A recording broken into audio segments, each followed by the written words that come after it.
Cristiano Ronaldo Yamal അതൊരു കിടിലൻ യുദ്ധം തന്നെ ആയിരിക്കും. അപ്പോൾ വീഡിയോസ് ഇഷ്ടമാണെന്നുണ്ടെങ്കിൽ ചാനൽ ഒന്ന് സബ്സ്ക്രൈബ് ചെയ്യാൻ ഉറപ്പിച്ചുകൊണ്ട് കണ്ടന്റിലേക്ക് പോകണം കേട്ടോ. അപ്പോൾ കാര്യം എന്താണെന്ന് വെച്ച് കഴിഞ്ഞാൽ ഫുട്ബോൾ രാജാവും ദൈവപുത്രനും തമ്മിൽ ഏറ്റുമുട്ടാനായിട്ട് പോവുകയാണ് നേഷൻസ് ലീഗ് ഫൈനൽ.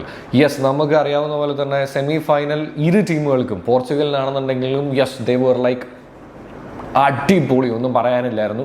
ജർമ്മനി അങ്ങ് ഇല്ലാതാക്കി കളഞ്ഞു എന്നുള്ളതാണ് സത്യം. എന്നാൽ ഇപ്പുറത്തേക്ക് ഫ്രാൻസ് സ്പെയിനിൻ്റെ കാര്യം എടുത്ത് നോക്കുകയാണെന്നുണ്ടെങ്കിൽ സ്പെയിൻ കത്തിച്ച് കളഞ്ഞു എന്ന് തന്നെ പറയണം.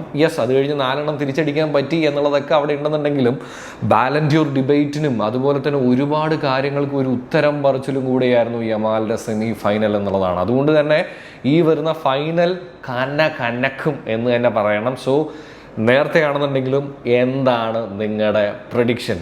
സ്പെയിൻ ആയിരിക്കുമോ, പോർച്ചുഗൽ ആയിരിക്കുമോ, ദൈവപുത്രനായ യമാലായിരിക്കുമോ, ഫുട്ബോൾ രാജാവായ ക്രിസ്ത്യാനോ റൊണാൾഡോ കൊണ്ടുപോകുന്ന നേഷൻസ് ലീഗ്?